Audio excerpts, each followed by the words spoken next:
Good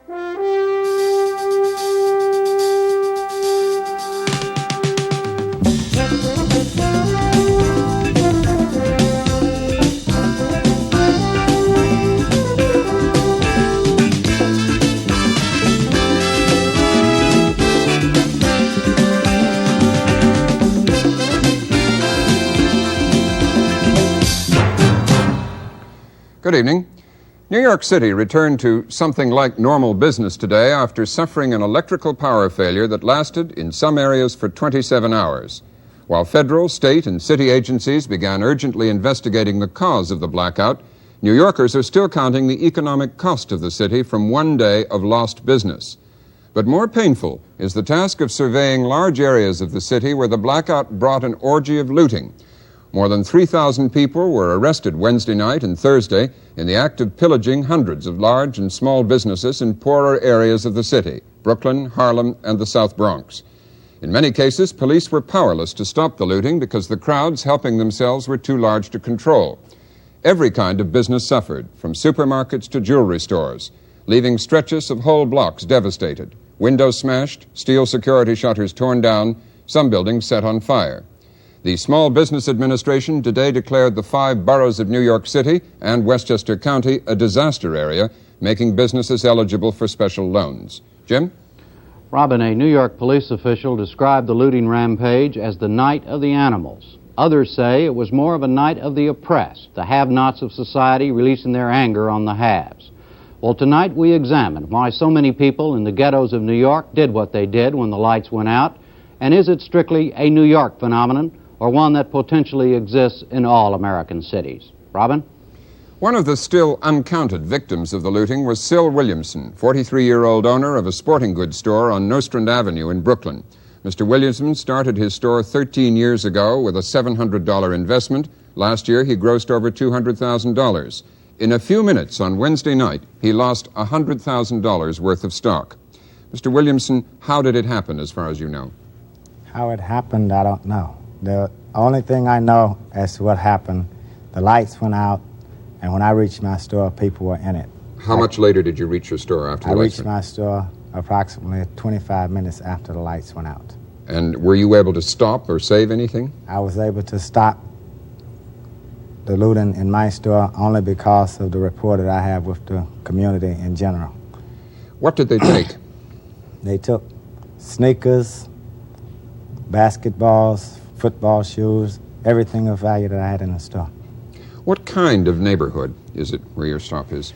I think the neighborhood is a good neighborhood. It's black people, middle class, poor, some middle class, some even wealthy. And what kind of people did the looting, do you know? I would say all types of people did the looting. I'd venture to say that no, you can't say what type of people did the looting because the person that you would say brother to you today, and you would never even think of him as looting, and you would see him carrying your stuff down the street. People you knew? People I knew. How do you feel about that? It's something that happened. It happened, and it just happened. Are you insured for that kind of thing? No, not for that kind of thing, no. How much insurance were you able to carry? I think my broker told me today that we carried $15,000 worth of insurance. Is that all the insurance you can get in an area of New York like that? In that area, that's what the broker told me that was all we could get. What is the future of your business now? The same as it was when I first started. I started with nothing, so I just go back and start again. The only thing I have now is more experience and more friends. More friends? Yeah. Friends have come out since this happened? Yes, there's been an outpouring of friends. Like most people only refer to the looters, but they don't think of the kids that didn't loot and the kids that stayed with me the rest of the night to help me to secure my store and keep other people out. And as soon as it got light enough that we could see, to try to pick up what was lost and sweep the garbage out into the street and try to pick and salvage what was. No one speaks about that. And yet those are friends. How do you feel about it all now? How do you explain to yourself why it happened? Well, I think all things happen for a reason, and the reason is not mine to question. It's just that I know what I have to go about and do. Which is? just continue as, just start over and as though nothing happened. And you will stay there and do that? I have to stay there. Like, it would be a loss to the community if I left. Well, I couldn't let what I've developed within the community in 13 years be wiped out in one night anyway. Well, thank you. Among the thousands of people out in the darkened streets of Brooklyn on Wednesday night was this 18-year-old high school graduate.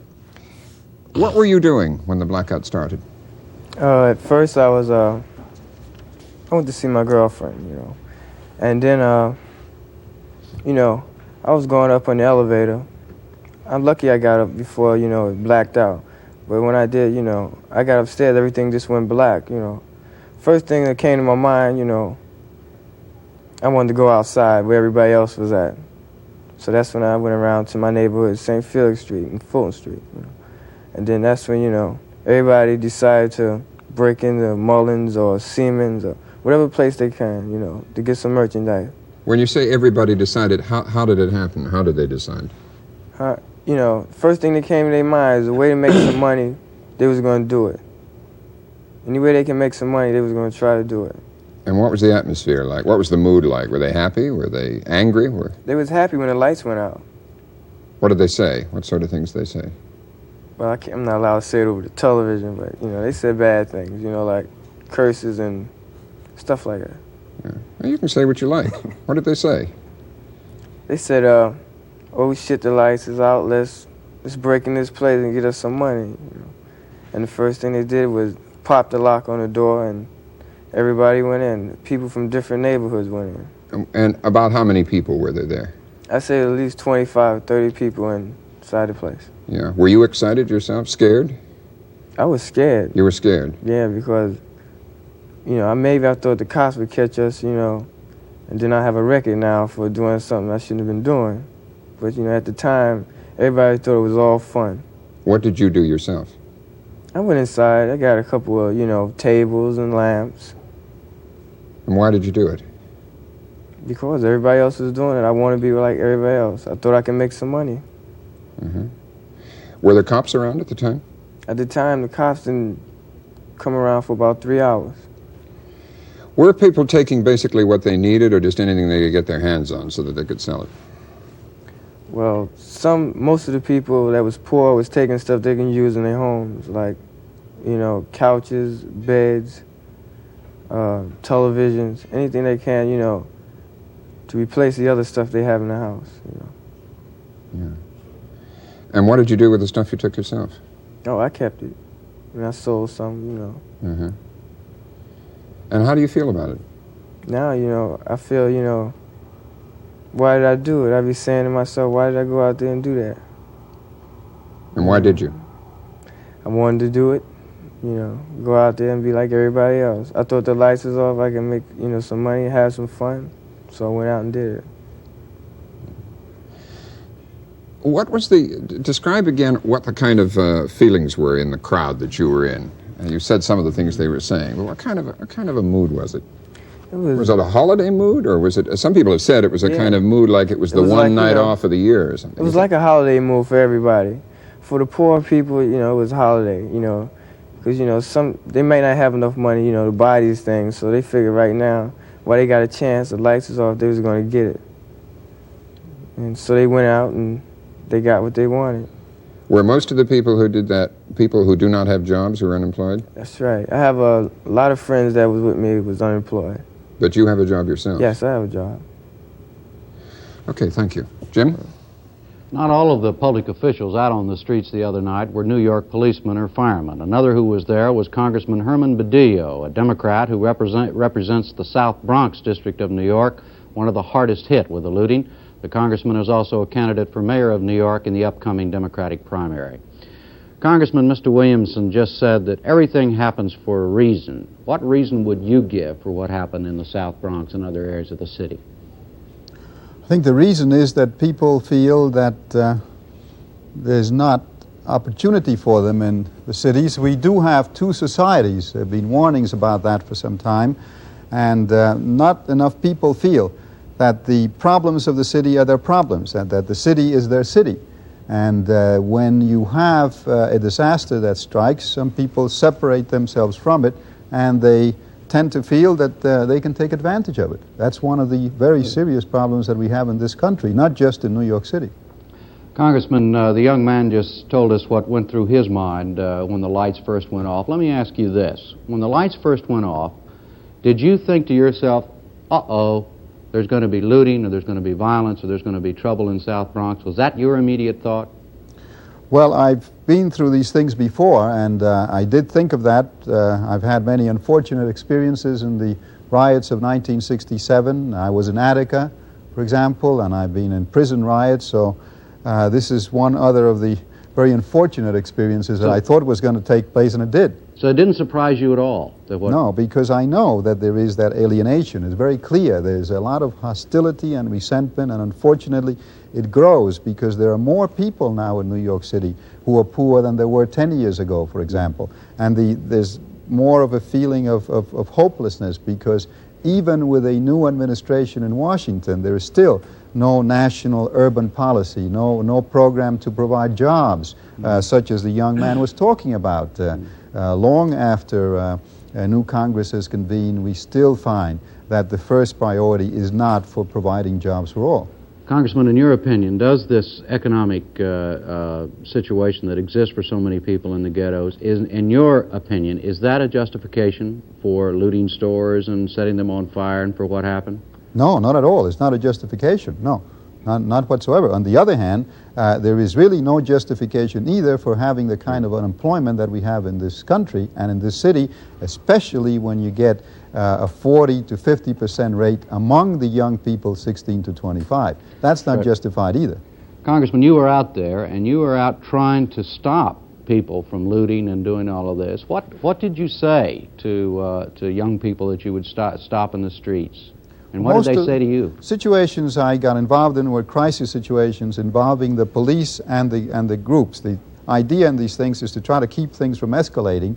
I must say that New York City police are very professional, and we were able to diffuse a number of situations in the South Bronx which could have gotten worse. And I think if we had not had a very professional operation by the New York City Police Department, we probably would still be having difficulty in New York City. But did you tell any young kid, hey, stop this, don't do this? Yeah, I told them to move away, and we've agreed in a number of cases, for example, that I would disperse the crowd by walking with them for several blocks so that they followed me along, and then gradually some of them dispersed. I also got on the radio, and I asked the people to get their kids off the streets, to prevent them from forming a large crowd, because a large crowd attracts police, and that attracts more people, and that leads to confrontations. All right. Congressman, thank you.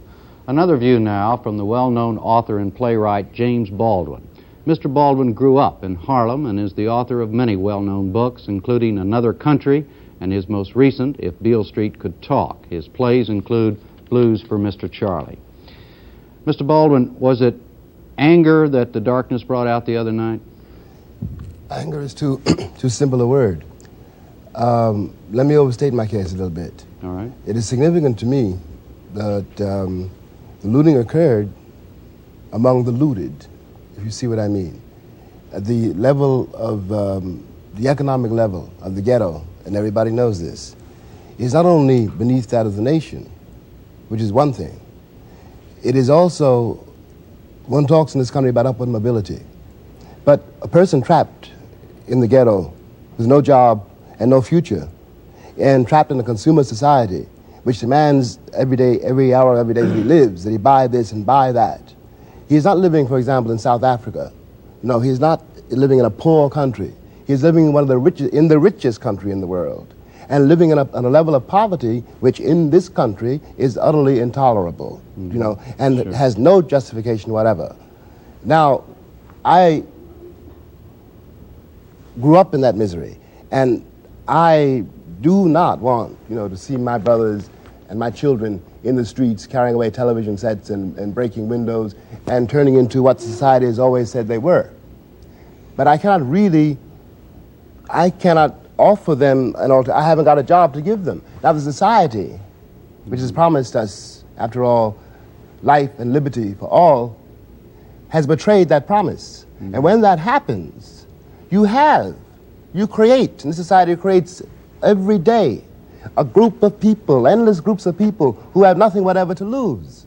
And when that happens, you can't blame those people for taking what has been taken from them.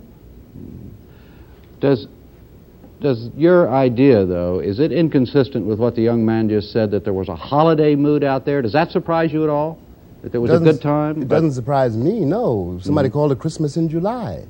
You see, if you live in a society which does not respect you, you have no reason to respect it. This is the root, not only in New York, as my friend just said, but all over the country. And the lights go out in Detroit tomorrow. You will have the same thing for the same reason. You have created these people. You have created this misery. And you don't know, no one in the society has even addressed himself to it. Do you see it as basically a racial thing, or is it economic, or it crosses over many things? Or the racial thing is an American myth. You know, you, if I may say so, sure, have created, roughly speaking, the nigger. You know, it is you, the American people, who have put the Puerto Rican and the nigger in the streets. It is you who have assured them that they have no future. It is you. After all, I'm not my friend, that boy's age. I'm much older. But in the 50 years I've been on Earth, nothing on the level of the American promise has changed. I would go so far as to say that in the 52 years I've been on Earth, it has gotten worse. And the American people, if I may say so, and I must say so because I love my country, have become more and more cowardly, have created something they didn't know how to divest themselves of. They don't know how to let my people go. Well, I would take from both what you have said and what you've said too, Congressman, that both of you feel that this is what happened is not a unique situation for New York, that if the lights went out in Cincinnati or Dallas or Los Angeles or Chicago, the same thing could happen? There's no question about that. That's why when we had riots once before, we had them in many different parts of the country as well. And the conditions that existed in 1967, if anything, have worsened since that time. But Congressman, in the blackout, it's been pointed out many times in all the many news stories these last many hours, that the blackout in 1965, there were only 100 people arrested, and there was not this widespread violence. What's happened since 1965? Well, first of all, the blackout in 1965 was in November, a different time of the year altogether. You have to have lived in these tenement houses, as I have, to understand that even when the lights are on, people are outside in the streets at 2 o'clock in the morning. I've seen kids playing stickball in the streets at 2 in the morning and the parents watching them because the heat rises and you simply cannot sleep. When the lights go out, people are out by the hundreds without any lights, and you have very dangerous conditions under the best of circumstances. That did not happen the last time. Secondly, you have had a promise that has not been fulfilled since then, because we had many programs, and we speak of the capacity this country has for full employment. Nothing happens. We brought in tremendous amounts of money for poverty programs, and instead of using it to rebuild the cities, that money was given out to what I call politicians who use them for themselves. And so people see that there is money, but that it is not going on a priority basis to providing meaningful jobs. And that was something that was not available before, too. Yes. I don't know whether you could see him. I think Mr. Williamson had a comment on your question to the Congressman. The comment that I wanted to say, that in 1965, I would say that black people had a little more self-pride than they have been robbed of since 1965. They have been robbed of self-pride without even knowing it. We live in a society where a person is told that he should do this, that he cannot learn, or that he won't learn, so he's told he can't learn, so he believes it.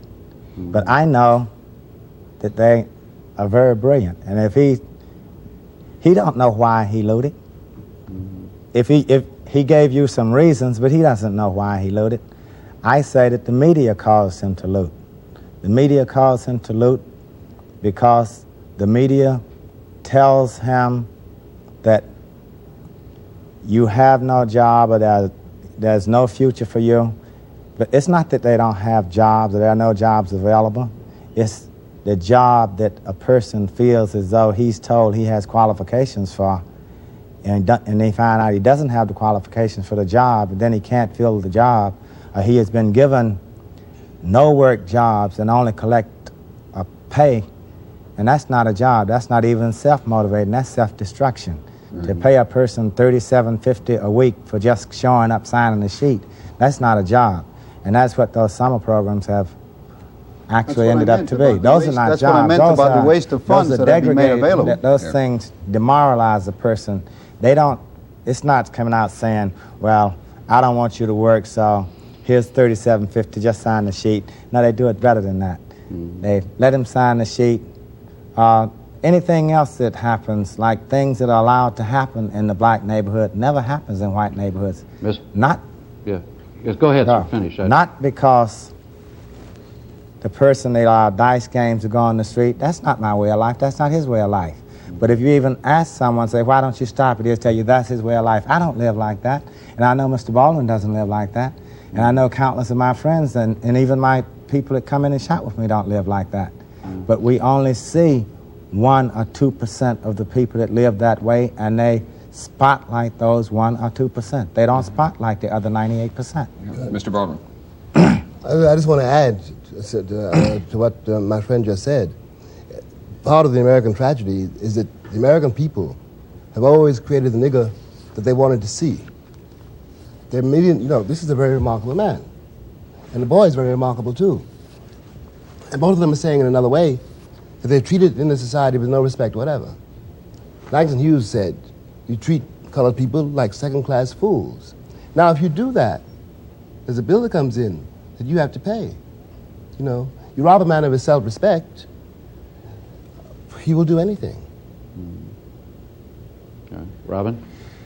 Yeah, at risk of seeming very obtuse on this, let me put a question that perhaps a lot of people in our audience might put. It would seem since 1965, which was just when the first civil rights bill had been passed, and then further civil rights bills, a lot of people, certainly politicians and white politicians in Washington, would argue there have been tremendous advances in opportunities and everything since then. What?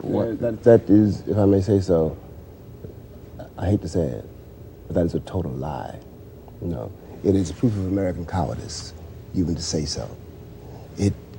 Look, in 1954, you passed, the Supreme Court outlawed segregation in the schools, right? I was in Little Rock in 1957 during one of the school battles. That's 20 years ago. I was in Boston a few months ago. Now, are you telling me that the American people delivered on any promises at all? This boy wasn't even born then.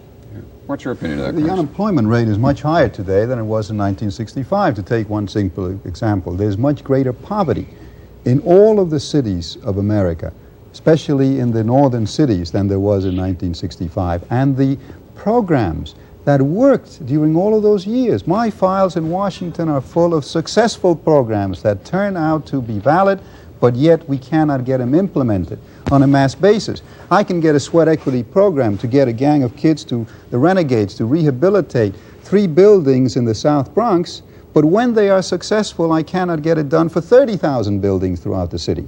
So that there really is no commitment to even trying out the solutions that we have found work. If this is a racial stroke economic problem, and this is an expression of massive frustration for the failure to do what you said has not been done over the last 15 years, why does Mr. Williamson get ripped off? What is he a symbol of to the people who ripped him off?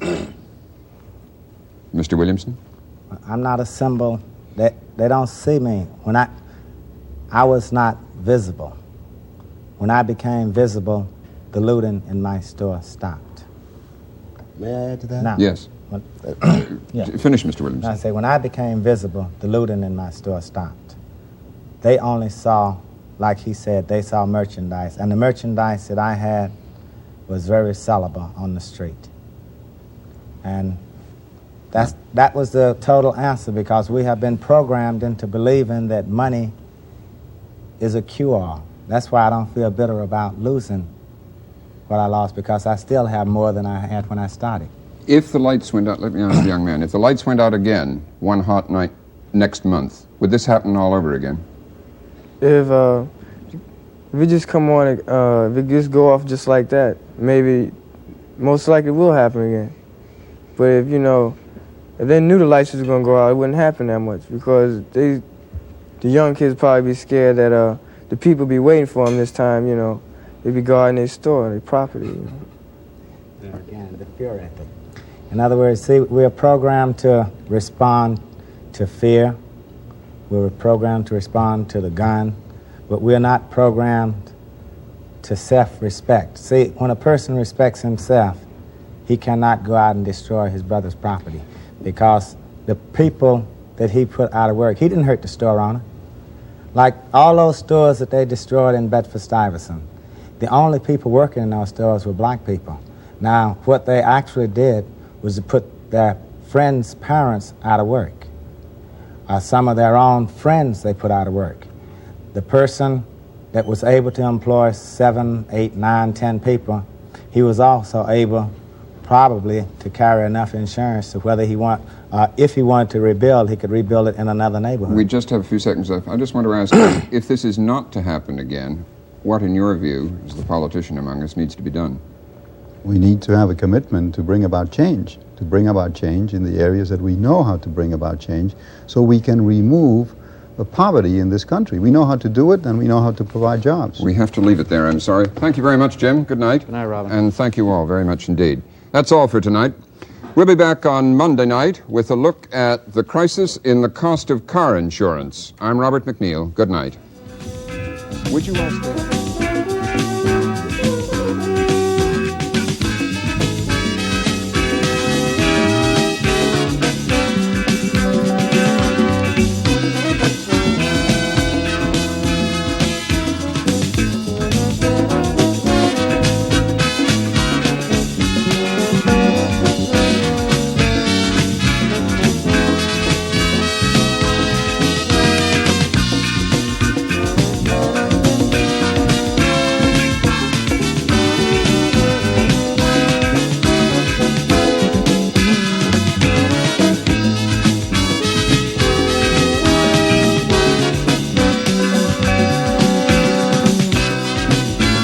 Transcript, send $1 to the McNeil-Lehrer Report, Box 345, New York, New York, 10019. The McNeil-Lehrer Report was produced by WNET and WETA. They are solely responsible for its content.